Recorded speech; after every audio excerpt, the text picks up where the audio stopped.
rock'em sock'em defensive Bucs against the team with the third highest point total ever in NFL history. That's Dick Vermeil's St. Louis Rams. They're at home in the TWA Dome with their average margin of victory 23 points a game, and they were perfect in 9 games. But Kurt Warner's first pass ticked and picked off by Steve White. What's such a big game against Washington last week? Steve White has had a tremendous season and made some big plays for this ball club. Great awareness to tip the ball to himself and get it for the Bucs. So the Rams' next drive, 3rd and goal. Warner and Marshall Faulk fumble the exchange, settles for a field goal. Tampa on the first drive converted that to a field goal.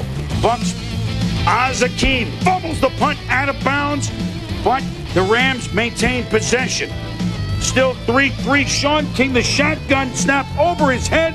He alertly knocks it out of bounds. Well, there was a penalty on the way he knocked it out. Smart play, it's 5-3. McGuire with a 2-run home run for St. Louis, make it 5-3. Jeff Wilkins, kicking hurt, misses 44-yard field goal.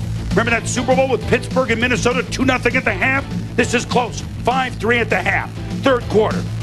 Bucs actually threw more than St. Louis expected, I think, Tom. This is a 34-yarder to Jacquez Green. Tack on a face mask penalty, which sets up Martin Gramatica. Automatica Gramatica, 23 yards, 6-5 the Bucs. Tampa Bay with a 3-run homer by Canseco. Torrey Holt missed most of the first half with injured ribs. What a hard-hitting defensive game. Warner to Holt, he's back. 20 yards, first down. 2 plays later, Warner to Holt, 20 yards, first down. We're midway through the 3rd quarter. 2 plays later, Warner to Holt, 12 yards and a first down. He avoids the blitz here, and he finds Ricky Prohl shampoo for 15 yards and a first down. These are the Rams you've grown used to seeing. But Warner, picked off by Hardy Har Nickerson. The Bucs defense continuing to keep the Rams out of the end zone. 4th quarter. Boy, did they do a job on Marshall Faulk today, Tom. Well, they did a great job because they had the quickness to match up, and they were determined to give help whenever possible from the defensive backs on Marshall Faulk. Better matchup for the Bucs. 2 plays later, Warner is going to be picked off by Brian Kelly. One of 3 interceptions by the Bucs defense on the day. And the Bucs, can they nurse a 6-5 lead all the way to the Super Bowl? Warner, not to Isaac Bruce, not to Holt, not to Azakim, but it's Ricky Prohl. Touchdown, Rams have the lead. It is a great catch by Ricky Prohl over the shoulder. You see him concentrate enough to get the football and then keep both feet in bounds. That's a great grab. They go for 2, they don't make it, so it's 11-6. Bucs, under a minute to go, 2nd and 23. King to Bert Emanuel, 12 yards. I would say over the year that Tony Dungy and company have not gotten, just by luck of the draw or whatever, the calls to go their way on Chalet Tommy. Ooh, they review it and say no catch. It changes the complexion because it's 2-down territory, obviously. So instead of 3rd and 10, it's 3rd and 23. And oh, by the way, the Rams can play some defense. Grant Wistrom, hit.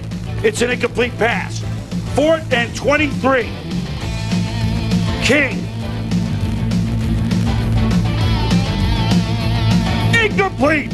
Incomplete. And the Tampa Bay Bucs valiant. But the St. Louis Rams, well, this is going to happen in a tight game. You don't like to see that in a game in which defense was paramount. Dick Vermeil now joins Don Shula, Bill Parcells, and Dan Reeves as the only coaches to take 2 different teams to the Super Bowl.